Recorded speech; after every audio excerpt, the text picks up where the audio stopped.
नमस्कार दोस्तों। आज का करंट अफेयर अपन स्टार्ट करते हैं। सबसे पहले दामोदर नदी के बारे में बताया गया है। दामोदर नदी ये पश्चिमी बंगाल में मुख्यतः बहती है, वेस्ट बंगाल में। और बंगाल का इसको शोक इसलिए बोलते हैं क्योंकि ये नदी वहाँ पे बार बार बाढ़ की रिकरेंस करती है, वहाँ बार बार बाढ़ इस नदी के कारण आ जाती है, इसलिए इसको बंगाल का शोक कहा जाता है।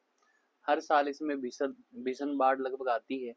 और पश्चिमी बंगाल व झारखंड का जो इलाका है, यहाँ पश्चिमी बंगाल है तो नीचे झारखंड है, इस इलाके में भारी नुकसान इससे हर साल लगभग होता ही है।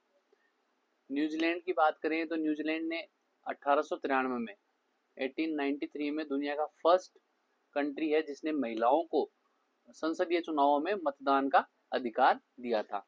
वहाँ का जो पार्लियामेंट्री चुनाव थे न्यूजीलैंड के, उस समय महिलाओं को अधिकार देना, और वो भी 1893 की बात अपन कर रहे हैं, तो ये न्यूजीलैंड ने स्टार्ट करा था सबसे पहले महिलाओं को वोटिंग राइट्स देने का अधिकार। ठीक है। फिर बात करें NH-44 जो बहुत फेमस है भारत में। ऊपर जो कश्मीर है और नीचे जो कन्याकुमारी, जो लास्ट पॉइंट है भारत का, कन्याकुमारी मुख्य भूमि का लास्ट पॉइंट है, वहां तक जो रूट जा रहा है, जो राजमार्ग जा रहा है, नेशनल हाईवे जा रहा है, उसको 44 नेशनल हाईवे बोलते हैं। उसका नाम क्या है? NH-44। तो ये भारत का सबसे लंबा नेशनल हाईवे है जो भारत के उत्तरी हिस्से को और पूर्वी दक्षिणी हिस्से को कनेक्ट करता है। तो ये NH-44 के बारे में है और लगभग 3745 किलोमीटर लंबा है। लगभग आप मान सकते हो 4000 किलोमीटर लंबा ये मार्ग है और नॉर्थ टू साउथ है। ठीक है। और जो ईस्ट टू वेस्ट पूछे तो आपको वो NH-27 है। ठीक है। फिर आगे अपन बात करें वर्साई की संधि। आपको पता है जब फर्स्ट वर्ल्ड वॉर हुआ था, तो फर्स्ट वर्ल्ड वॉर के एंड में जो एंड कंक्लूजन, जो रिजल्ट निकला था, वो वर्साई की संधि के रूप में निकला। 28 जून 1919 को इसका एंड हुआ और उस दिन वर्साई की संधि हुई जर्मनी व मित्र देशों में। ठीक है। तो फर्स्ट वर्ल्ड वॉर का औपचारिक समापन वर्साई की संधि से हुआ। इस पे जर्मनी पर बहुत सारी शर्तें लगाई गई थी, तो वो सारी वर्साई की संधि के में बताई जाती है। ठीक है। मनुष्य का रक्त का पीएच लगभग 7.4 होता है। ये थोड़ा क्षारीय होता है प्रकृति में। 7 न्यूट्रल होता है, 7 से ऊपर क्षारीय होता है और 7 से नीचे एसिड होता है, अर्थात अम्लीय होता है। 112 इंडिया ऐप, ये किसी भी आपात स्थिति में आप इंडिया में हो, किसी भी इमरजेंसी सिचुएशन में हो, तो आप 112 इंडिया ऐप पर एक जो बटन आता है उसको आप क्लिक कर सकते हो और क्लिक करके आप तुरंत पुलिस, एम्बुलेंस, फायर सर्विस, जो भी सर्विसेज हैं गवर्नमेंट ऑफ इंडिया की, वो आप मदद के लिए बुला सकते हो। तो 112 इंडिया ऐप आपके मोबाइल में होना चाहिए। संचार साथी ऐप, आजकल जो मोबाइल चोरी हो रहा है और मोबाइल जो गुम होने की समस्या है, मोबाइल थेफ्ट हो जाता है, और इस स्थिति में तुरंत शिकायत दर्ज कराएं और अपने जो नंबर है वो ब्लॉक करवाएं। तो इस सारी प्रकार की सुविधाएं संचार साथी ऐप पर दी गई है। फोन को ब्लॉक करना और उसकी लोकेशन ट्रेस करना कि मेरा फोन कहाँ है अभी, और इन सब में मदद करता है संचार साथी ऐप। तो धोखाधड़ी से रिपोर्ट भी इसमें दर्ज की जा सकती है। मोबाइल चोरी, साइबर थेफ्ट, साइबर फ्रॉड, इन सब की समस्याएं संचार साथी ऐप पर आप दर्ज करा सकते हैं। उमंग ऐप काफी पुराना ऐप है जो भारत सरकार का है। इसमें भारत सरकार की जितनी भी सर्विसेज है, जैसे कोई बिल जमा कराना है, गैस बुकिंग करवानी है, पासपोर्ट, बिजली बिल, आधार कार्ड से कोई समस्या, EPFO की सर्विसेज है, इन सभी सेवाओं का एक ऐप के माध्यम से आप लाभ ले सकते हो। उसका नाम है उमंग ऐप। लगभग 1000 से ज्यादा सर्विसेज इस उमंग ऐप पे दी गई है। फिर अपन बात करते हैं सचेत ऐप। तो सचेत ऐप में दे रखा है भूकंप, तूफान, चक्रवात, इन सब की चेतावनी सचेत ऐप पर पहले ही गवर्नमेंट के द्वारा दे दी जाती है। वैसे हल्की फुल्की बारिश और ये हो तो इसकी आजकल सूचनाएं मैसेज के द्वारा भी गवर्नमेंट के द्वारा दी जाती है। बाकी सचेत ऐप पर आप एक्यूरेट इंफॉर्मेशन ले सकते हो। एम परिवहन की बात करें तो आपके जो वाहन है उसके सभी डॉक्यूमेंट्स, उनका पता लगा सकते हैं, उनकी जांच कर सकते हैं, वहां आप सेव कर सकते हो एम परिवहन ऐप पर। तो ठीक है, ये कुछ ऐप मैंने आपको बताए, वो आप इम्पोर्टेंट भी है और अपने फ़ोन में भी आप रख सकते हैं। शुभांशु शुक्ला की बात करें तो ये अंतरिक्ष यात्री हैं, भारतीय मूल के हैं और इन्होंने 18 दिन लगभग ISS इंटरनेशनल स्पेस स्टेशन में ये रहे और जो ड्रैगन स्पेस क्राफ्ट है इससे ये वापस पृथ्वी पर लौटे थे। और एक्सियोम 4 मिशन है जो नासा का मिशन है, इस मिशन में ये 25 जून को international space craft space station पे गए थे और कैलिफोर्निया में सैन डियागो पर इन्होंने लैंडिंग करी। तो ये था शुभांशु शुक्ला के बारे में। अंतर्राष्ट्रीय सहकारिता वर्ष, ये 2025 को अंतर्राष्ट्रीय सहकारिता वर्ष के रूप में मनाया जा रहा है। कर्नाटक में एक जगह है, एक जिला है शिवमोगा जिला कर्नाटक में है। वहां देश का सेकंड सबसे लंबा केबल स्टे ब्रिज बना है, लगभग 2.44 किलोमीटर लंबा है और शरावती बैक वाटर पे ये बना हुआ है, जहाँ शरावती फॉल है, जोग जलप्रपात भी जहाँ पर है शरावती नदी पर, उसका जो बैक वाटर चैनल है उस पे ये बना हुआ है केबल स्टे सिंगडूर ब्रिज, ठीक है, शिवमोगा में। सोनपुर की बात करें तो सोनपुर आसाम में है और देश का पहला एक्वाटेक पार्क वहां बना है। एक्वाटेक पार्क क्या होता है? मछलियां, सजावटी मछलियां, इनका पालन और इनकी जो तकनीक है नई नई, वो सारी चीजें यहाँ पे दिखाई जाएगी, ठीक है, और इन सब का प्रशिक्षण यहाँ पे दिया जाएगा। LIC लाइफ इंश्योरेंस ऑफ मतलब इंडिया का जो लाइफ इंश्योरेंस है कॉर्पोरेशन है, उसका MD व CEO दोराई स्वामी को बनाया गया है। IAS संजय कौल की बात करें जो गिफ्ट सिटी है गुजरात में, वहां के CEO बने हैं IAS संजय कौल, ठीक है। बिट्स पिलानी है, इन्होंने अपना एक कैंपस आंध्रा में AI प्लस कैंपस स्टार्ट होगा, ठीक है, बिट्स पिलानी का आंध्रा में, ठीक है। अदिति योजना की बात करें तो केंद्र सरकार की योजना है। MSME क्षेत्र को ऊर्जा बचाने हेतु तकनीक, MSME क्षेत्र को ऊर्जा बचाने के लिए जो तकनीक है वो अपनाने के लिए मोटिवेट करेगी और उनको कुछ ऑप्शंस देगी कि आप ये ऑप्शंस चूज कर सकते हैं। तो सरकार गवर्नमेंट ऑफ इंडिया के द्वारा ये लॉन्च है अदिति योजना। फ्री ट्रेड की बात करें तो काफी समय से भारत और यूरोपियन यूनियन के बीच में फ्री ट्रेड की बातें चल रही थी और अभी ये एग्रीमेंट सितंबर में कंप्लीट हो जाएगा। फ्री ट्रेड से क्या होगा? जो भी व्यापारिक हर्डल्स है, बाधाएं हैं, इन बाधाओं को कम किया जाएगा और आयात निर्यात को बढ़ावा दिया जाएगा, उस पर टैक्स और ये सब कम रहेंगे, ठीक है। और ऐसी व्यापारिक व्यवस्था होती है जिसमें 2 या 2 से अधिक देश आपस में आयात शुल्क, कोटा, सब्सिडी, अन्य सभी रुकावटें कम कर देती है और एक व्यापार सुगम और व्यवस्थित चलता है, ठीक है। WWE के जो दिग्गज है हल्क, जिनको अपन ने बचपन में खूब देखा है, हल्क हीगन, और इनकी अभी डेथ हो गई है। महाराष्ट्र के गवर्नर, अभी आपको पता है जगदीप धनखड़ साहब जो उपराष्ट्रपति थे, राज्यसभा के सभापति थे, इन्होंने अपने पद से त्याग पत्र दे दिया, लिखित में राष्ट्रपति को भेजा था स्वास्थ्य कारणों का हवाला देते हुए। अब इनकी जगह चुनाव होंगे और जगदीप धनखड़ साहब भी NDA की तरफ से थे और अभी NDA की तरफ से नए उम्मीदवार उनकी जगह आए हैं CP राधाकृष्णन। ये बेसिकली तमिलनाडु से है और महाराष्ट्र में ये राज्यपाल रहे हैं। तो NDA से राष्ट्रपति उपराष्ट्रपति पद के उम्मीदवार है CP राधाकृष्णन, ठीक है। और पूर्व उपराष्ट्रपति जगदीप धनखड़ ने 21 जुलाई को इस्तीफा दिया था। और निर्वाचन मंडल कौन होता है? जो उपराष्ट्रपति का निर्वाचक मंडल कौन होता है? इसमें लोकसभा व राज्यसभा, इनके जो सदस्य हैं निर्वाचित प्लस मनोनीत सारे, ये सभी पार्टिसिपेट करते हैं। तो अभी लगभग 782 सदस्य है पूरे संसद में, उसमें NDA जो है जिसमें BJP और ये सब संगठन शामिल हैं उसके हैं 427 सदस्य और अन्य जो इंडिया ग्रुप है वह अन्य निर्दलीय हैं वो हैं 355 सदस्य। और बहुमत हेतु उपराष्ट्रपति उम्मीदवार को जीतने हेतु 392 वोट चाहिए। तो ये साफ दिखता है कि NDA की जो वोटिंग है वो ज्यादा है, तो यहाँ कहीं ना कहीं NDA के उम्मीदवार को लाभ मिलता हुआ दिखाई देगा, ठीक है। 2022 में जब उपराष्ट्रपति के चुनाव हुए थे, जगदीप धनखड़ साहब खड़े हुए थे NDA की तरफ से और जो इंडिया गठबंधन की तरफ से खड़ी हुई थी मार्गरेट अल्वा, ठीक है। इसमें जगदीप धनखड़ साहब की विजय हुई, लगभग 528 वोट इनको मिले और ये भारत के उपराष्ट्रपति बने थे। और अब खड़े हुए हैं इनकी जगह CP राधाकृष्णन, ठीक है। CP राधाकृष्णन का नाम है चंद्रपुरम पोनुस्वामी राधाकृष्णन। ये तिरुप्पुर तमिलनाडु में इनका जन्म हुआ और महाराष्ट्र, तेलंगाना व झारखंड, MH तेलंगाना व झारखंड के ये राज्यपाल गवर्नर रहे हैं। भारत का फर्स्ट नोबेल प्राइज मिला है रविंद्रनाथ टैगोर को, उनकी कृति गीतांजलि के लिए मिला था। ठीक है।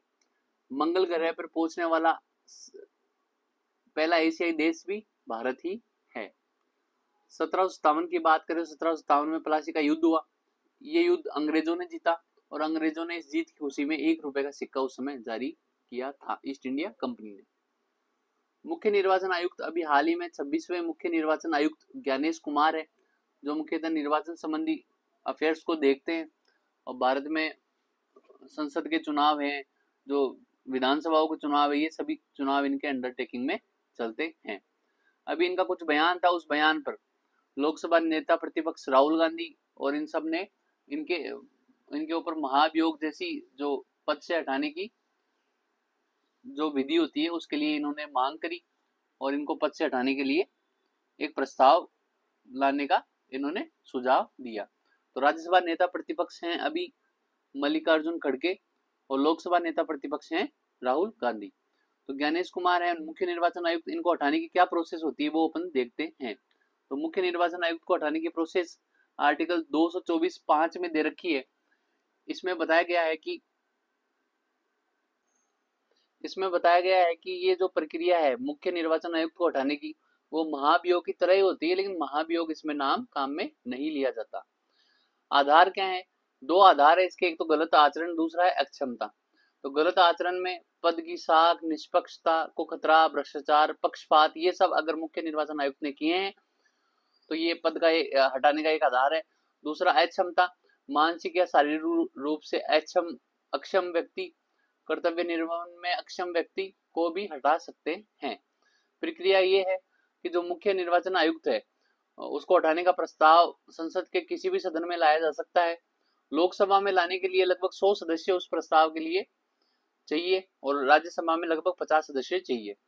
फिर यह प्रस्ताव लोकसभा स्पीकर या राज्यसभा जो सभापति है या उपसभापति है उसके द्वारा एक्सेप्ट किया जाता है और प्रस्ताव स्वीकार किया जाता है। उसके बाद में इसकी जांच होती है। तो जांच हेतु 3 सदस्य समिति बनती है, उसमें सुप्रीम कोर्ट का जज और हाई कोर्ट का चीफ जस्टिस कोई भी और एक प्रतिष्ठित न्यायविद, ये 3 लोग जांच करते हैं किसकी? मुख्य चुनाव आयुक्त की। अगर मुख्य चुनाव आयुक्त दोषी पाया जाता है तो इसके खिलाफ दोनों सदनों में 2/3 बहुमत से 2/3 बहुमत से प्रस्ताव पारित होना अनिवार्य है। उसके बाद में मुख्य सचिव अपने पद से हट जाते हैं। पंचायती राज की बात करें तो पंचायती राज राज्य सूची का विषय है। रेलवे ट्रैक के बीच में सोलर पैनल, ये वाराणसी जो यूपी में है वहां पे रेलवे ट्रैक के बीच में सोलर पैनल लगाया गया है ताकि नवीकरणीय ऊर्जा का उत्पादन बढ़ सके। वाराणसी मोदी जी की कॉन्स्टिट्यूएंसी है, वो भी वाराणसी है। प्रधानमंत्री विकसित भारत रोजगार योजना, इसके बारे में बात करें तो और ये इसका एक पोर्टल लॉन्च किया गया है और इसमें क्या है, मुख्यतः लगभग 3.5 करोड़ रोजगार जनरेट करने हैं भारत की गवर्नमेंट को नई नौकरियां जनरेट करनी है।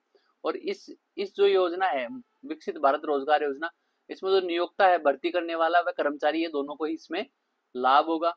और ये केंद्रीय श्रम व रोजगार मंत्री मनसुख मांडविया द्वारा लॉन्च की गई है। लगभग 1 अगस्त 2025 से 31 जुलाई 2027 तक अर्थात 2 साल तक ये योजना चलेगी। तो ये थी प्रधानमंत्री विकसित भारत रोजगार योजना। भाद्रपद शुक्ल चतुर्थी को गणेश चतुर्थी मनाते हैं। भाद्रपद शुक्ल दशमी को रामदेव जी का मेला लगता है और इधर तेजा जी का मेला लगता है। तो ये सारी भाद्रपद के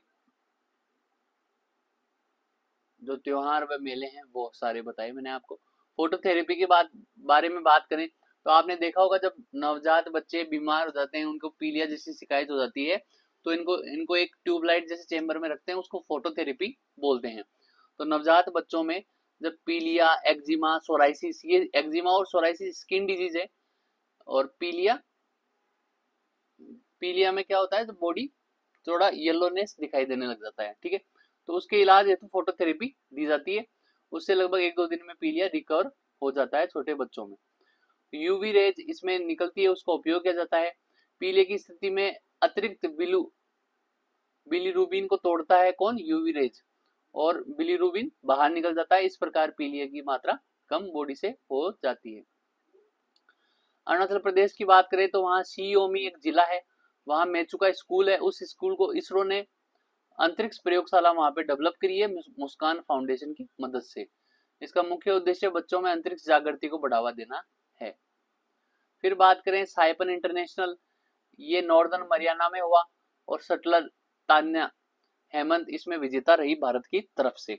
वुमेन सिंगल का खिताब जीता है शटलर तान्या हेमंत ने। ठीक है।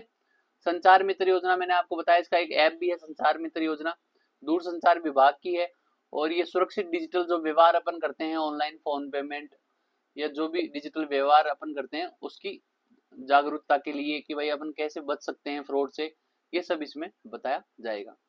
विकसित कृषि संकल्प अभियान, यह अभियान 29 मई 2025 को स्टार्ट हुआ, 12 जून 2025 तक चलेगा।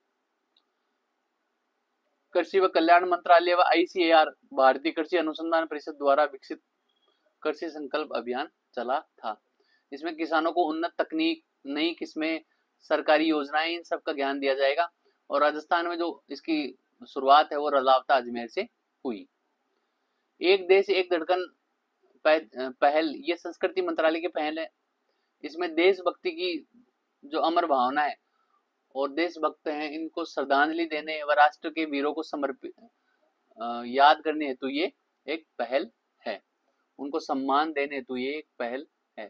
वेब्स की बात करें तो world audio video entertainment summit, ये मुंबई में हुई थी मई 2025 में। सूचना व प्रसारण मंत्रालय द्वारा भारत सरकार के द्वारा इसका आयोजन किया गया।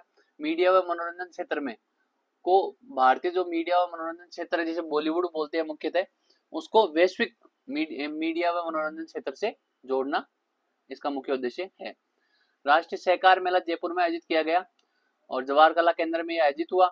इसमें सहकारिता विभाग व कॉनफेड ने पार्टिसिपेट किया, इन दोनों ने मिलकर ये आयोजन करवाया।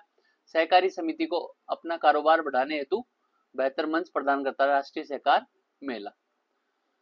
14वां ग्रेट इंडियन ट्रेवल बाजार, ये बाजार ग्रेट इंडियन ट्रेवल बाजार का आयोजन जयपुर में किया गया। राजस्थान पर्यटक विभाग व केंद्रीय पर्यटन मंत्रालय और फिक्की, इन सब ने मिलकर ये आयोजन किया। Sam hack for India infra, ये सीमेंट का एक आयोजन होता है। इसमें सभी बड़े बड़े जो फैक्टर्स हैं, सीमेंट के जो स्टेक होल्डर्स हैं, वो सभी इसमें पार्ट लेते हैं। ये बल्लभगढ़ में आयोजन किया गया इसका, सीमेंट व निर्माण सामग्री परिषद के द्वारा। इसमें क्या है, सीमेंट इकोसिस्टम में जितने भी स्टार्टअप है उनको बढ़ावा देना, उनको अनुसंधान प्रक्रिया में उनकी मदद करना इसका मुख्य उद्देश्य है। भारत 6G सम्मेलन, ये नई दिल्ली में आयोजित किया गया। राष्ट्रीय आयुष मिशन कॉन्क्लेव, ये लोनेवाला महाराष्ट्र में आयोजित किया गया आयुष मंत्रालय के द्वारा। विश्व बैंक भूमि सम्मेलन, ये वॉशिंगटन DC, जहां विश्व बैंक का हेडक्वार्टर है, वहीं आयोजित किया गया। लेकिन इसमें जो मुख्य बात ये रही कि भारत के जो 2 प्लेटफॉर्म है, एक तो स्वामित्व योजना, एक ग्राम मंत्र प्लेटफॉर्म, इन दोनों को चैंपियन का अवार्ड इसमें मिला है। 12वां वैश्विक अंतरिक्ष अन्वेषण सम्मेलन, ये नई दिल्ली में आयोजित किया गया। इसरो व ASI astronautical society of India के द्वारा आयोजित किया गया। ये वेरी इंपॉर्टेंट है। विश्व हाइड्रोजन शिखर सम्मेलन, ये नीदरलैंड हैग में, जो नीदरलैंड में रोटरडैम है, वहां पे इसका आयोजन किया गया, विश्व हाइड्रोजन शिखर सम्मेलन। ठीक है। फिर बात करें अंतर्राष्ट्रीय क्रेता विक्रेता सम्मेलन, ये पटना बिहार में इसका आयोजन हुआ। समावेशी भारत शिखर सम्मेलन, इसका नई दिल्ली में आयोजन हुआ और जो दिव्यांग सशक्तिकरण है, इस विभाग के द्वारा समावेशी भारत शिखर सम्मेलन का आयोजन किया गया। फिनटेक सम्मेलन बेंगलुरु में आयोजित किया गया। ADB एशियन डेवलपमेंट बैंक की जो वार्षिक बैठक है वो मिलान इटली में हुई मई 2025 में, और 2026 में ये उज्बेकिस्तान में होगी। फिर बात करें विश्व प्रेस स्वतंत्रता सूचकांक, ये रिपोर्टर्स विदाउट बॉर्डर्स के द्वारा आयोजन इसकी रिपोर्ट निकाली जाती है और भारत की रैंक है इसमें 151, 180 देशों में से। ठीक है। फिर अपन बात करते हैं मानव विकास सूचकांक, ये वेरी इंपॉर्टेंट है, ह्यूमन डेवलपमेंट इंडेक्स, और ये यूनाइटेड नेशन के द्वारा निकाला जाता है। 2023 में भारत का 130वां इसमें पोजीशन रहा और 0.685 भारत के जो अंक इसमें मिले हैं।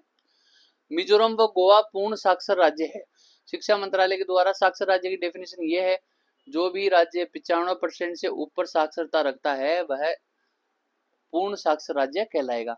तो सबसे पहले ये हासिल योग्यता करी है मिजोरम ने, उसके बाद में गोवा ने इसमें 95% से ऊपर साक्षरता हासिल की है। मिजोरम के अभी जो सीएम है वो लाल दुहोमा है, उन्होंने 20 मई 2025 को पूर्ण साक्षरता का दर्जा मिजोरम को बताया है। फिर बात करें गोवा, दूसरा राज्य जो पूर्ण साक्षर बना है भारत का, शिक्षा मंत्रालय के द्वारा ये परिभाषा दी गई है 95% से ऊपर साक्षरता दर जिसकी होगी वही पूर्ण साक्षर राज्य कहलाता है। ऑपरेशन सिंदूर जो अपन सबने देखा, अपन ने जो पाकिस्तान ने जो अटैक किया था पहलगाम में, उसका अपन ने रिटेलिएशन दिया अपनी आर्मी ने और ऑपरेशन सिंदूर उसका नाम रखा। 7 मई 2025 को भारतीय सेना जो सशस्त्र बल है, जो सशस्त्र बलों ने जो जवाब दिया पाकिस्तान को, उसे ऑपरेशन सिंदूर कहा गया। प्रमुख आतंकवादी संगठन जो पाकिस्तान के थे, जैश ए मोहम्मद, लश्कर ए तोयबा, इंडियन मुजाहिदीन, इन सब के लगभग 9 ठिकानों को पाकिस्तान के अंदर भारत से अपने मिसाइलें ये सब दागी और वहां 9 ठिकाने इन सब आतंकवादी संगठन के नष्ट कर दिए। आकाश तीर प्रणाली उस ऑपरेशन सिंदूर में मुख्यतः रही। ये डीआरडीओ, इसरो व भेल के द्वारा बनाई गई और स्वदेशी एयर डिफेंस सिस्टम है। मतलब ये बाहर से आने वाले जो रॉकेट है उनको हवा में ही डिस्ट्रॉय करने की क्षमता रखती है। भारतीय जो तट रेखा है, जो कोस्ट लाइन है भारत की, वो अब 7,516 से बढ़कर लगभग 11,098 किलोमीटर हो गई है। मतलब इसका पुनर्निर्धारण हुआ, वापिस ये नापी गई तो ये बढ़ी हुई पाई गई, लगभग 47% इसमें इंक्रीज हुआ है। और सबसे ज्यादा कोस्टल लाइन है वो गुजरात की है 2300 किलोमीटर, फिर तमिलनाडु की है, और उसमें अपन बात करें द्वीपों में तो अंडमान निकोबार की लगभग 3000 किलोमीटर की कोस्टल लाइन है। ठीक है। पूर्वोत्तर भारत का पहला भूतापीय उत्पादन कुआं, ये अरुणाचल प्रदेश में है, दिरांग वहां का जिला है वहां पे। ब्रिटिश नेवी में पहला जो हिंदू धर्मगुरु बने हैं वो भानु अत्री हैं, ये वहां पर हिंदू धर्म रिलीजियस एक्टिविटी इन सब के बारे में ब्रिटिश नेवी में बताएंगे। उपराष्ट्रपति उम्मीदवार मैंने आपको बताया जो एनडीए है, जो बीजेपी और ये सब पार्टियां उसमें शामिल है, उनकी तरफ से हैं सीपी राधाकृष्णन, जो राज्यपाल है महाराष्ट्र के, तेलंगाना व झारखंड के भी ये राज्यपाल रहे हैं, और मुख्यतः ये खुद तमिलनाडु से है, अर्थात साउथ इंडिया से चेहरा इन्होंने निकाला है एनडीए ने। और फिर इंडिया गठबंधन की बात करें जिसमें कांग्रेस और ये सब पार्टियां हैं, उन्होंने अपना जो उपराष्ट्रपति पद का उम्मीदवार है वो बताया जस्टिस सुदर्शन बी रेड्डी, ये तेलंगाना से हैं, और ये पूर्व सुप्रीम कोर्ट के जज हैं जस्टिस सुदर्शन बी रेड्डी। बेंगलुरु विश्वविद्यालय का नाम अब चेंज करके डॉक्टर मनमोहन सिंह, जो भारत के पूर्व प्रधानमंत्री रहे हैं 2004 से लेकर 14 तक, जिन्होंने 2 कार्यकाल पूरे किए, वह 1991 में जो वित्त मंत्री के जो रूप में उन्होंने जो भूमिका निभाई है भारत में, तो उनके सम्मान में बेंगलुरु जो विश्वविद्यालय कर्नाटक में है उसका नाम अब डॉक्टर मनमोहन सिंह बेंगलुरु यूनिवर्सिटी की जाएगी। सिनसिनाटी ओपन, ये टेनिस का टूर्नामेंट है 2025 का, ये टूर्नामेंट ईगा स्विएटेक ने जीता है, जो पोलैंड से खिलाड़ी है, टेनिस स्टार हैं। गंगानगर राजस्थान की बात करें तो मर्निका विश्वकर्मा, ये मिस यूनिवर्स इंडिया का खिताब इन्होंने जीता है। अब ये थाईलैंड में होने वाली जो मिस यूनिवर्स प्रतियोगिता है उसमें भारत का प्रतिनिधित्व करेगी मर्निका विश्वकर्मा। शुक्र ग्रह का एक मिशन है वेनेरा डी मिशन, ये रूस से भेजा जाएगा लगभग 2034-36 में। भारतीय अंतरिक्ष स्टेशन, भारत का जैसे इंटरनेशनल स्पेस स्टेशन है ना, वैसे ही भारत का अंतरिक्ष स्टेशन बनेगा 2035 तक, भारत अपना अंतरिक्ष स्टेशन बना लेगा। जो स्पेडेक्स अपन ने मिशन किया है वो मिशन इसी के लिए ही है, उसमें 2 उपग्रह को जोड़ा गया, इस प्रकार खूब सारे सैटेलाइट्स को जोड़कर एक अंतरिक्ष स्टेशन बनाया जाएगा जो भारत का खुद का अंतरिक्ष स्टेशन होगा, और इसका टारगेट भारत ने लिया है लगभग 2035 तक। वर्ल्ड ह्यूमनॉइड रोबोट्स गेम, जो मानव की तरह दिखने वाले जो रोबोट है उनका जो गेम्स है वो बीजिंग चीन में आयोजित किया जाएगा। 20 अगस्त 1944, इस दिन राजीव गांधी जो भारत के 7वें पीएम थे उनका जन्म हुआ, और उनकी जो कार्य रहे प्रधानमंत्री के तौर पर भारत में जो बदलाव रहे, उन्होंने सूचना क्रांति का जनक उनको लगभग माना जाता है। इन सबको देखते हुए 20 अगस्त को सद्भावना दिवस मनाया जाता है। ठीक है। गंगा डॉल्फिन की बात करें तो गंगा, ब्रह्मपुत्र, मेघना नदियों में ये सब डॉल्फिन पाई जाती है और ये दृष्टिहीन होती है। 2009 में इसे राष्ट्रीय जलीय जीव का दर्जा दिया गया। भारत का राष्ट्रीय जलीय जीव क्या है? गंगा डॉल्फिन। इसको सूस या गांगे भी बोला जाता है। गंगा डॉल्फिन गंगा में पाई जाती है, ब्रह्मपुत्र में पाई जाती है, मेघना नदी, इन सब में पाई जाती है। यूपी में ये सर्वाधिक पाई जाती है गंगा डॉल्फिन। महर्षि दधीची और इनका जयंती 31 अगस्त को मनाई जाती है। माँ दधीमती जो माता का मंदिर राजस्थान में गोठ मांगलोद में है। 23 अगस्त को मनाया जाता है राष्ट्रीय अंतरिक्ष दिवस। क्यों मनाया जाता है? 2023 में इसी दिन चंद्रयान 3 की सफलता अपन ने हासिल करी थी। वहां पे चंद्रयान 3 ने कदम रखा था। इस उपलक्ष्य में 23 अगस्त को ही राष्ट्रीय अंतरिक्ष दिवस मनाया जाता है। भारत का लैंडर इस दिन चांद पर सफलतापूर्वक उतरा था 23 अगस्त को। हरियाणा व राजस्थान में एक एमओयू साइन हुआ है यमुना वाटर पाइपलाइन प्रोजेक्ट के लिए, ठीक है। और ये एमओयू इसमें से क्या होगा? हरतिनी कुंड है जो हरियाणा में है, वहां से राजस्थान के जो सूखे इलाके हैं वहां पे पानी की सप्लाई की जाएगी। खेलो इंडिया वाटर स्पोर्ट्स फेस्टिवल, ये जो वाटर स्पोर्ट्स फेस्टिवल है इस बार पहला ही है ये वाटर स्पोर्ट्स फेस्टिवल, और ये जम्मू कश्मीर में आयोजन इसका किया जाएगा। वाटर जो एक्टिविटी है वो सारी खेली जाएगी। वाटर एक्टिविटी में जैसे रोइंग है, कैनोइंग है, कयाकिंग है, तो ये सारी इसमें प्रतियोगिता आयोजन की जाएगी। फिर बात करें टीओआर, इसको बोलते हैं टर्म्स ऑफ रेफरेंस। इसमें क्या होता है कि कोई भी मीटिंग होती है, उस मीटिंग के उद्देश्य, उसमें क्या फैसला हुआ, उसके क्या टारगेट्स हैं, ये सब इसमें लिखे जाते हैं। अभी कोई भी प्रोजेक्ट है, कोई भी समिति या बैठक है, उसके उद्देश्य इसमें लिखे जाते हैं। भारत व ईयू अर्थात यूरेशियन इकोनॉमिक यूनियन, इन सब के बीच में ये फ्री ट्रेड एग्रीमेंट पर टीओआर साइन किया गया है भारत व यूरेशियन इकोनॉमिक यूनियन के बीच में। तो ईएयू में कौन कौन से देश शामिल है? अर्मेनिया है, बेलारूस है, कजाकिस्तान है, रूस है, किर्गिज रिपब्लिक शामिल है। तो फ्री ट्रेड को लेकर इन दोनों के बीच में, भारत और इनके बीच में टीओआर साइन किया गया है। अंडमान निकोबार द्वीप समूह, जो भारत का जो द्वीप समूह जो बंगाल की खाड़ी में स्थित है, अराकान योमा पर्वत का जो भाग है वहां पे लगभग 500 से ऊपर छोटे छोटे द्वीप पाए जाते हैं अंडमान निकोबार में। और सेलुलर जेल जहाँ पे थी, जहाँ वीर सावरकर को काला पानी की सजा दी गई, और सुभाष चंद्र बोस का भी वहां पे उनके नाम से कुछ द्वीप बनाए गए हैं। वो अंडमान निकोबार की जो राजधानी थी वो पोर्ट ब्लेयर थी, उसका नाम चेंज करके अब विजयपुरम किया गया है। लक्षद्वीप की राजधानी, जो भारत का दूसरा द्वीप है जो अरब सागर में है, उसकी राजधानी कवारती है। देश का सबसे बड़ा हाई कोर्ट, यह हाई कोर्ट झारखंड में है। देश का सबसे बड़ा हाई कोर्ट, लगभग 25 या 26 हाई कोर्ट अभी भारत में है। फिर देश की पहली सोलर सिटी की बात करें तो ये सांची जो एमपी में है।